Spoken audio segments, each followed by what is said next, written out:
Hello, you're listening to Tony Slattery's Rambling Club, and you're most welcome. Oh, hello. No, you can't. Hello. Hello, listeners. No. Vad the boner eek. Look at the lollies on Paul. Yeah. Woo! I know. Oh, Alan. could be that, yeah. Alan, you're a lawyer. I've heard you got male friend. Are you involved in criminal practice It at the takes moment? it takes up most of my time. Anyway, welcome to Camp Radio. All started by Paul. Yes, sorry about that. Hello. But, I've done it again. But anyway, my name's Paul Carmichael, and And I'm Alan Lear. with us. My name's Tony Slattery. He's got all the Polari, you know. Yeah, I have. There's cream for that. there is. Welcome to this week's Rambling Club. Tony, what's going on in the garden today? Well, I've been digging up herbs. Yes. I've been planting seeds. Like Adam and Eve did in the garden of, I think Windsor. No, Sandringham. That's right, because Prince Charles was there. Yes. That's what I've been doing with you and Alan and mysterious guests. Yes, he Who gave me came in out of the blue, willy-nilly. a go on his dibber. Right. Should we move into the shed and see where we're going to head off to? I think go it's on, probably let's- safest. I think we should. In we go. You started it. I didn't want to be canned. Tony's enchanted bingo machine. A curious contraption of cogs, levers, and glowing buttons that hums with ominous energy. This machine generates 3 completely random numbers. These numbers are fed directly into the Dewey Decimal System, the arcane reference system by which books and their contents are categorized. In this way, the bingo machine conjures from thin air a topic of conversation so enthralling, so wildly unexpected, that it leaves the members of the Rambling Club both bewildered and vaguely excited. And thus, another evening is saved from the brink of boredom, thanks to Tony's marvellous, possibly haunted and entirely inexplicable bingo machine.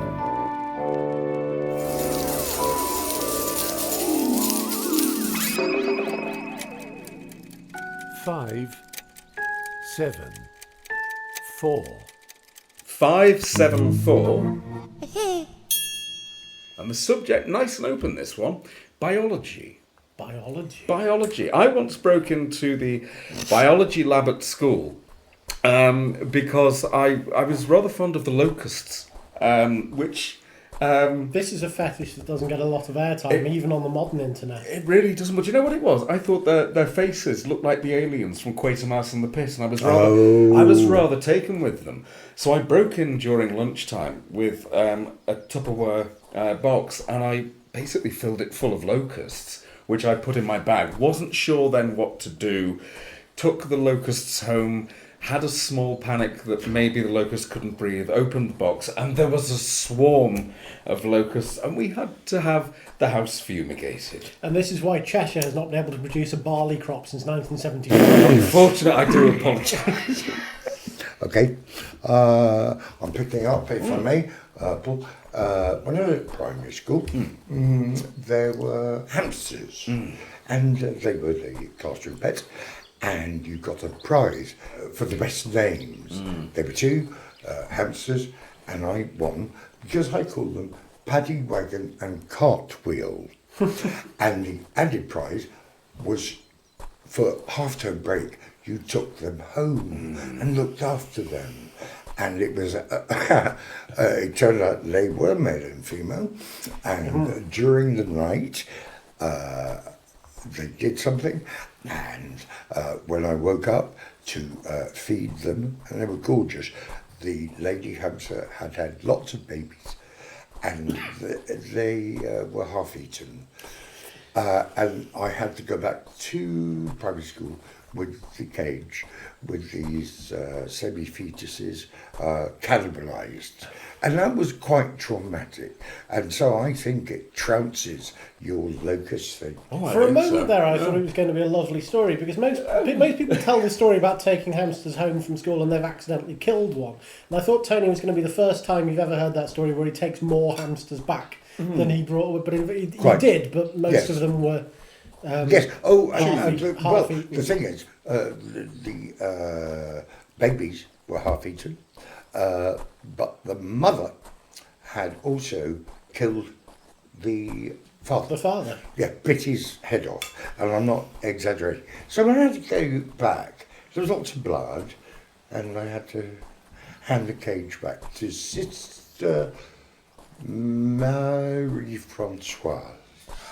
And I handed it back to her with a cry of, "Where is your God now?" Oh, well, talking about a marvellous single by Babylon Zoo. What was it called? Babylon Zoo. Spaceman? Spaceman, that's it. And one of the lines is, "Where is your God?" So, thank you, Alan. You're welcome. So, people who are putting together a theme compilation album from the podcast, that's one for your records there. Yeah. We're going to use that for the end of term disco, aren't we? Yes, Spaceman that's it. by Babylon. I have to say, now I feel validated, because I was always terrified when my kids were in primary school about them bringing the rabbit back and being the person who had to look after it. I was genuinely quite worried that, well, what if it dies? What do we do? Now I see that I was right to have these fears. Yes. Well, my point is, I didn't have any fears at all. I just wanted to cherish these lovely things, having named them, christened them in a way. We can get onto that. Faith thing. Yeah. And they all ate each other. And we sued the school for emotional abuse, and we were That's represented by the firm of Paddy Wagon and Cartwheel. Paddy Wine and Cartwheel, and let's get back to, I'm sorry, if you're a Roman Catholic and you bow to a dictator who is the Pope, you are indulging in cannibalism through transubstantiation. There we are. Now, that might be cut, but I defy any cleric to challenge that. Numbers on your screen. Anyone from the Vatican, phone in. Let's chat and see whether there are any other dead fraudulent bankers under your bridge.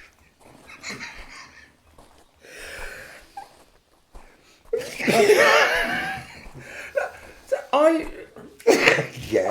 I was, as someone who was raised within the Church of England, I was always rather envious of Catholicism because it was so much more spectacular. It's wonderfully theatrical. It's isn't so it? theatrical. Oh, it's campus Christmas. It is. I love that. I have a friend who was an altar boy, and he tells me all the stories about and how he would be paid extra for funerals and things. I think I missed that. Paid extra for, yeah. But the subject was biology. It was biology, yes. Okay. Alan? And not really. I'm not a scientist by training, as you will already know. But I am reading a book at the moment, Almost Like a Whale, which is an updating of the origin of species. So that's about evolutionary biology and the struggle between, the resurgent forces of creationism, which largely come from the United States, and are moronic.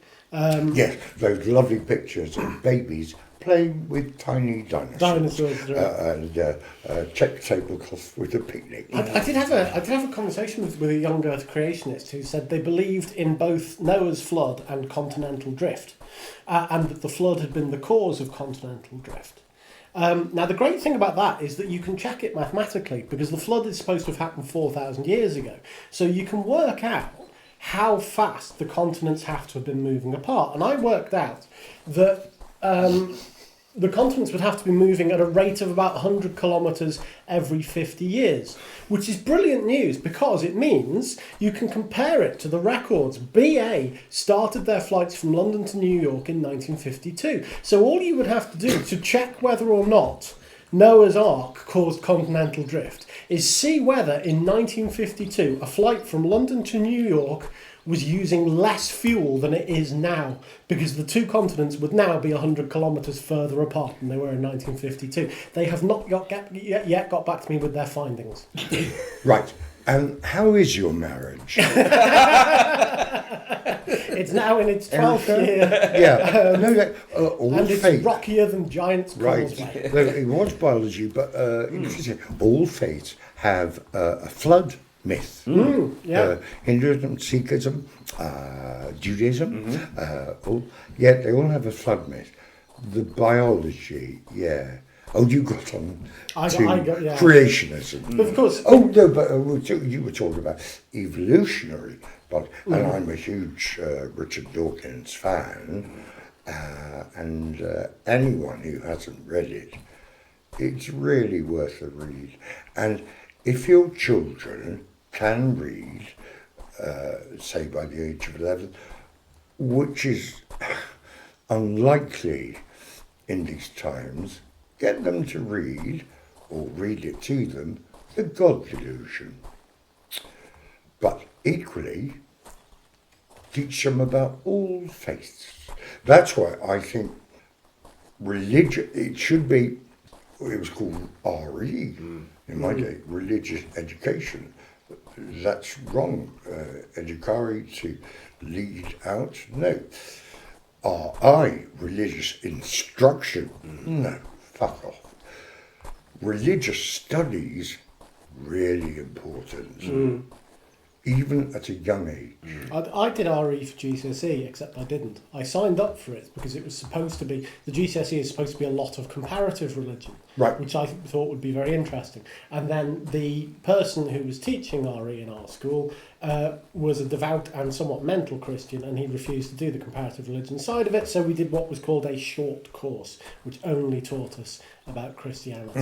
And I got a C in that, and I remember distinctly in the actual GCSE, one of the questions they asked is, what is the traditional Christian approach to pacifism? And I wrote, the traditional Christian approach to pacifism is to attack Muslims with swords. I don't think I got very many marks for that, but I think you'll find it's historically accurate. Yes, you're listening to, what are we listening to? It could go anywhere, this Yes, it journey. could, but it started With biology. Biology. With biology. My school avoided any form of sex education. I remember that. We were told it was any moment now, it's coming, if you pardon the phrase, at any moment we're going to, and it never ever happened. Well, Many women can relate to this you experience. see, now, you see, both of you ignite long lost memories. Right, we were 15, the school had just turned comprehensive, and we had a sex educationalist. She was a stunningly beautiful young lady who was talking about sex in very frank terms to this crowd of hormone exuding the sebum and the smegma and everything involved. One guy who was kind of tough guy said, what's if you can't, a man can't get a hard on, what's that? And giggling and everything. And she simply said, okay, is this a personal problem? And everyone went silent and took her very seriously. She was very graphic and beautiful. I distinctly remember having sex education before I left junior school. It would my last year, so I would have been 10 or 11. And it was a fairly, dry... Ironically, it was a fairly dry session involving a lot of diagrams. And the only thing that really sticks in my mind is at the very end, somebody who I'm happy to say was not me in the class put his hand up and said, how does the penis get all the way round the fallopian tube to the ovary? I've suddenly got an image of the balloon twisting as a children's part. Elephants with their prehensile penis, you know. Or is that dolphins? It's one of the other. Or isn't the duck the one with the corkscrew penis? Yes, That yeah. could be quite useful. in That's those right. circumstances. And Well, it's for the, removing clogs of semen from other partners, isn't it? It's That's for right. Scooping out other males' That's right. deposits. The blue whale, adult male, has a penis which is, according to David Attenborough, at least 15 feet long. It's the size of a double-decker bus, isn't it? Which is... What, the penis? Yes. No, I'm talking about length. 15 feet. You may cough in derision, but no, the whale is the size of 3 double-decker buses. We're talking about the penis. Yes, listeners, we're talking about the penis. That's right, Jane. And it's... Humans have unusually large testicles for a great ape. Speak for yourself. I shall. Because it turns out there is a reason for this. Sperm generation is commoner in those species which tend not to be monogamous. The ones who tend to sleep around will have larger testicles so they can deposit more sperm in more partners. So gorillas, which are monogamous, have very small testicles, whereas people and chimps, who fuck around all over the place, have rather large testicles for their general body size. Yes. One of my very favourite biological things is to do with pigeons and their eyesight. I love pigeons. And it was explained to me how the reason that they don't get out the way when you're driving towards them is everything that they see is in slow motion. Yeah, there's an episode of QI where they explain that to a pigeon, a cinema film would look like a series of still images because their visual processing is that much faster. That's than it. ours. We see it 24 frames a second. They see it something like 75. It's Yeah. fascinating. Everything is just taking forever for them. It is fascinating. And that's why during the war, both wars, homing pigeons were they used visual acuity to home in. It wasn't smell or anything. No. And all that cartoonic idea of secret codes tied to their legs is true. That's how they did it. Yeah. Well, there's a More thing than that, a Lancaster bomber, more than anything, you'd send a pigeon and change the course of many a battle.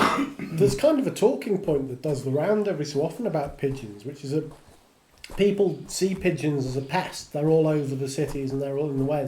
And I said the thing is, pigeons are humanity's abandoned children.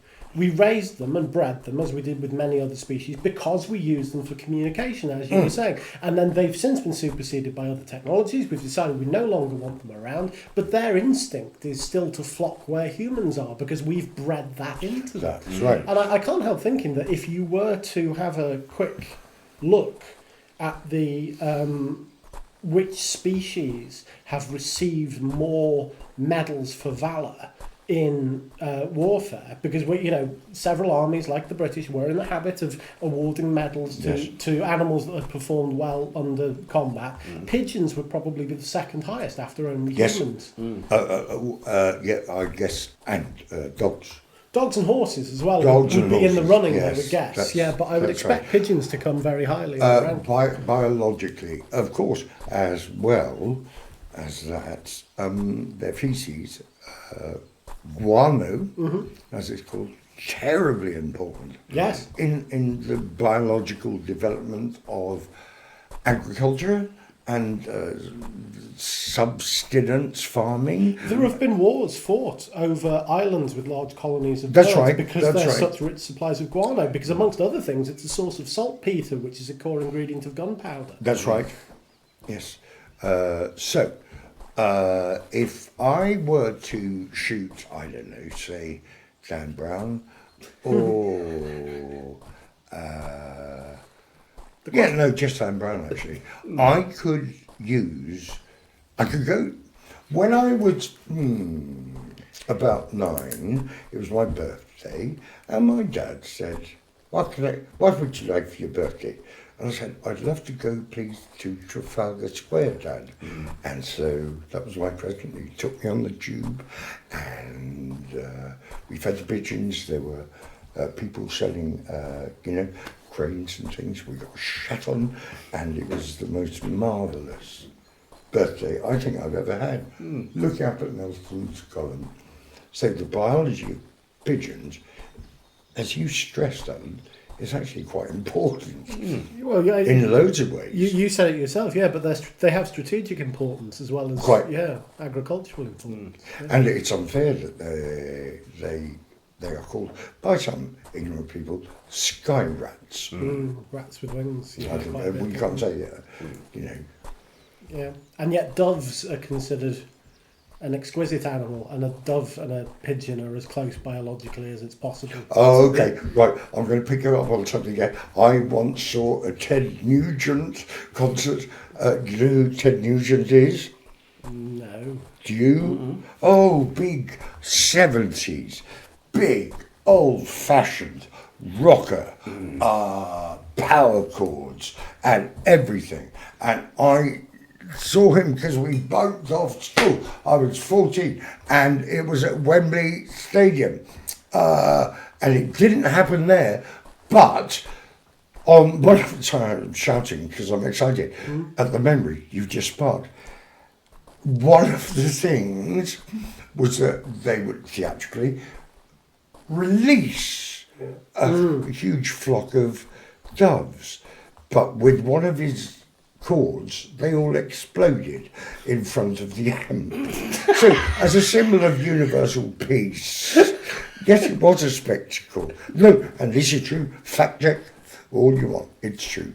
The loudest chord in the world, about 200 doves. Make doves In explode. front of the amp.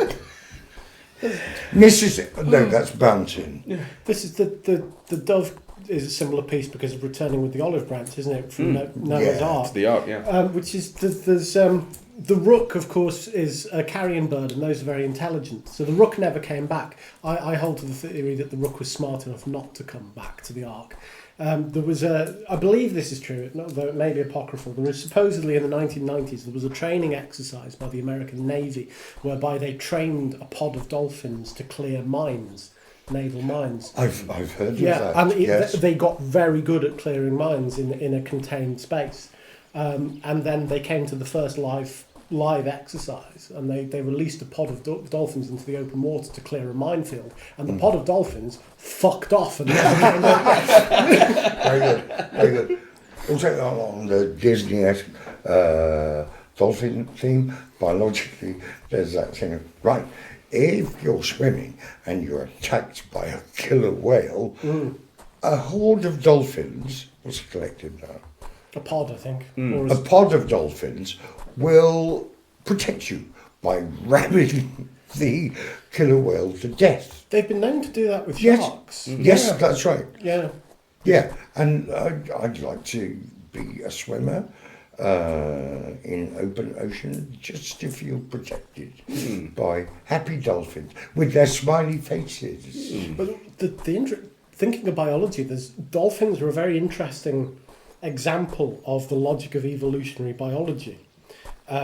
Because if you look at a dolphin's tail compared to a fish, it's aligned the other way. A fish's fins are vertical, whereas a dolphin's are horizontal. And neither of those is particularly better than the other. They're both very efficient for getting through the water. But the reason is the dolphins evolved from a species of dog-like creatures which came onto the land from the sea and then went back. So when they returned to the sea, their spines flexed up and down because that's how you run. So in order to make the best use of the spine they already had, they developed horizontal fins. Whereas a fish that's never been on land will have a spine that flexes horizontally and so has a vertical tail. That's why you're wonderful, Anna. And you are.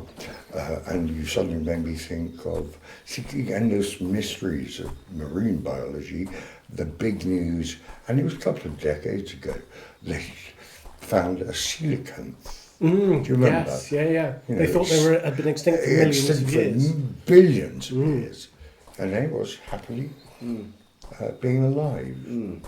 It's that kind of Jurassic Park, but real. A fisherman caught one, didn't he, off the That's coast of right. Africa, I think. Yeah. Yes. I wonder what they taste like. They call them a To living ask fossil. Rick Stein A I've species got his that phone was number. thought long extinct and is suddenly discovered to be alive and kicking is called a living fossil, which seems a little Oh, unfair. right, yeah, that's fine. That describes me, thank you.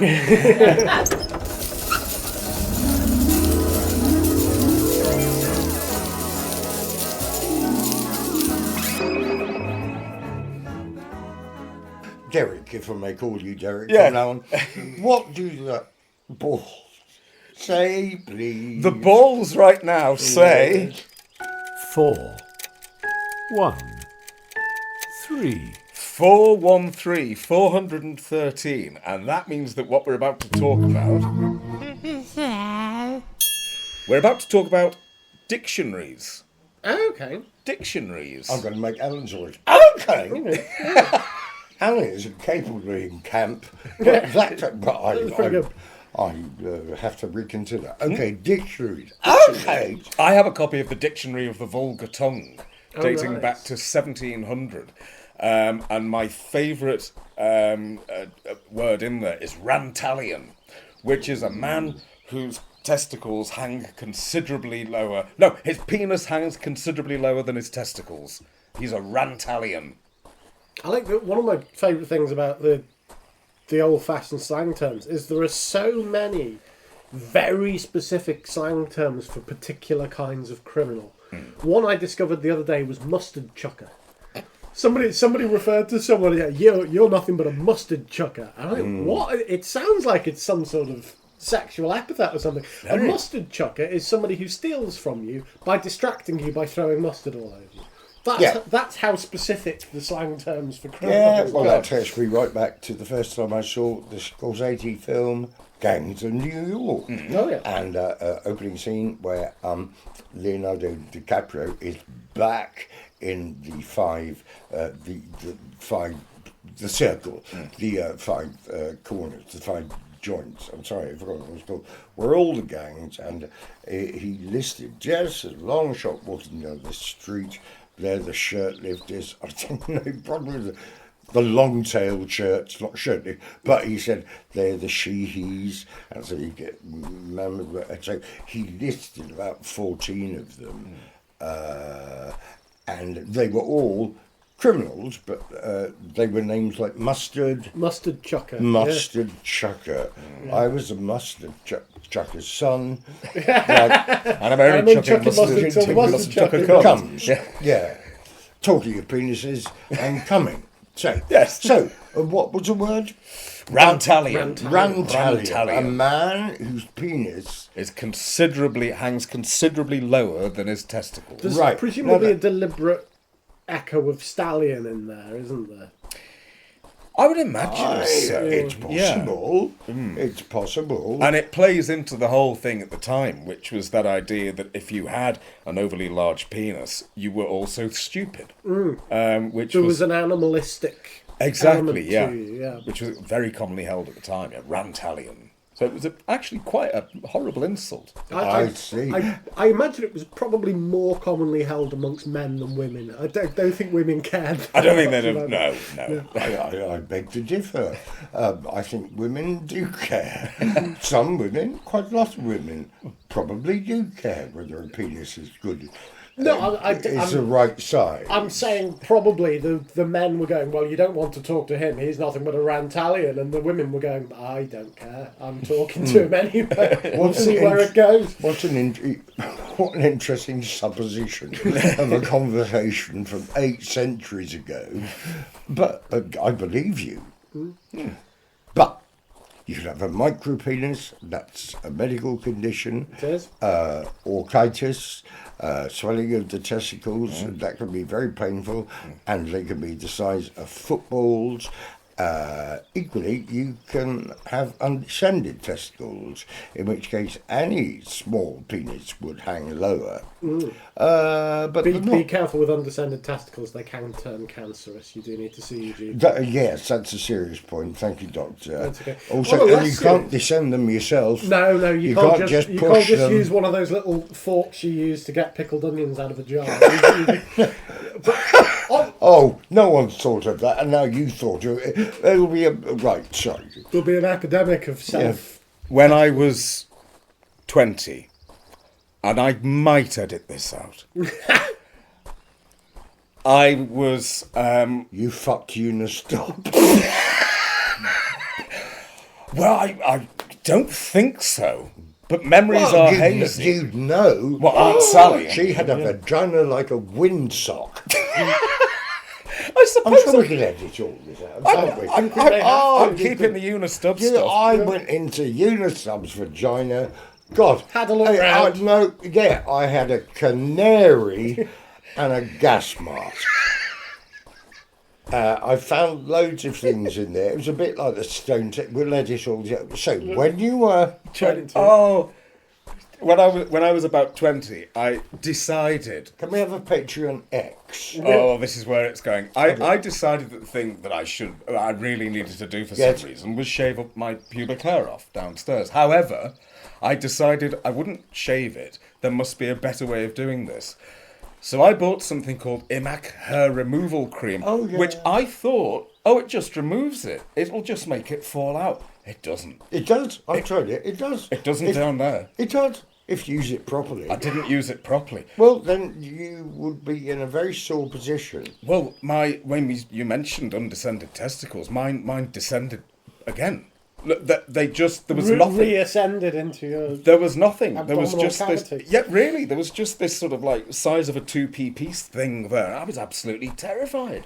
Are you sure it was Imac and not, say, creosote? It was Imac Hair Removal Cream, and I remember I phoned my mum and I said, oh God, thinking back, and I said, this is what I've done. And she said, what have you used? And I said, Imac Hair Removal Cream, and she said, yeah, you might want to get that looked at.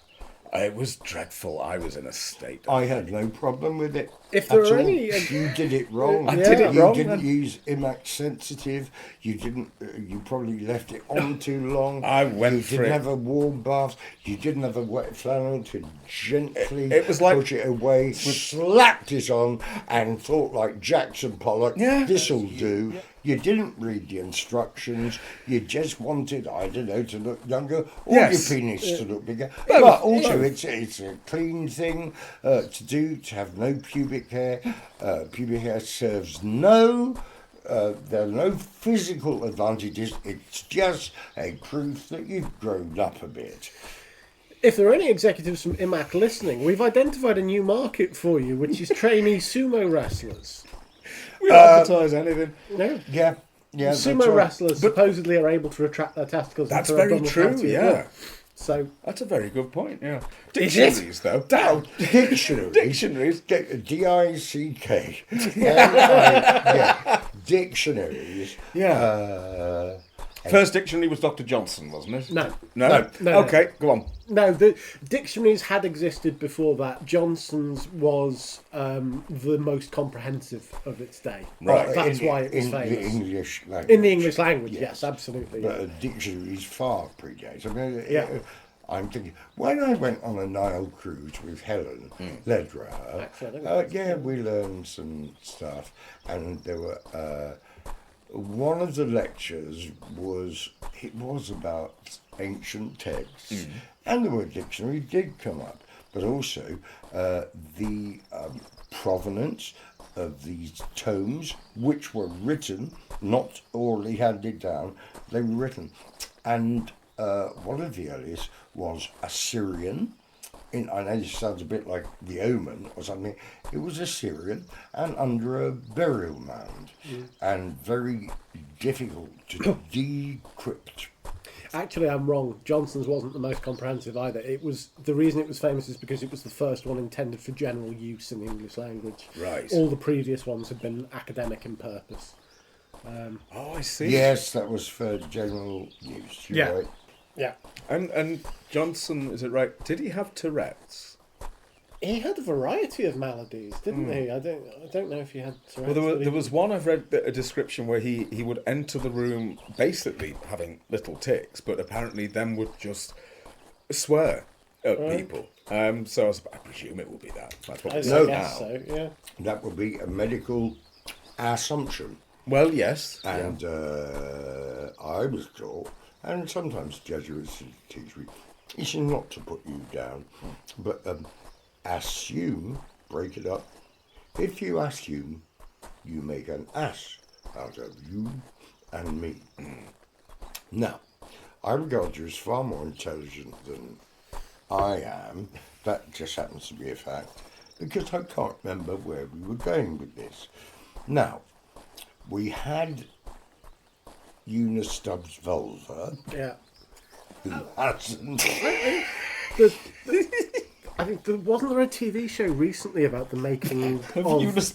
of Eunice Stubbs' vagina, about the making of the Oxford English Dictionary. Oh, good. Thanks, Al. Yeah, which was the first really serious project to list every word in the English language together with a source of how it is used. So it ended up being, it took 40 years to write. It was hundreds of people were involved. It was the first example I can think of crowdsourcing, because they asked general readers to send in usage examples for all kinds of words. And then when the first volume was completed, to celebrate, they threw a big party and invited all their major subscribers, all the people who either sent them money or sent them loads of usage examples, to come to this big party. And they got a letter back from a doctor who'd sent them hundreds of usage examples, apologising for not being able to come to the party, but unfortunately he was in prison for murder at the time. Absolutely true. Was it? Is it? Yes, yeah, he was a What he was your a philologist, Oh, yes. but he'd murdered his wife. I What think. was his name? Doctor. Doctor. It will be in the show notes when I look it up.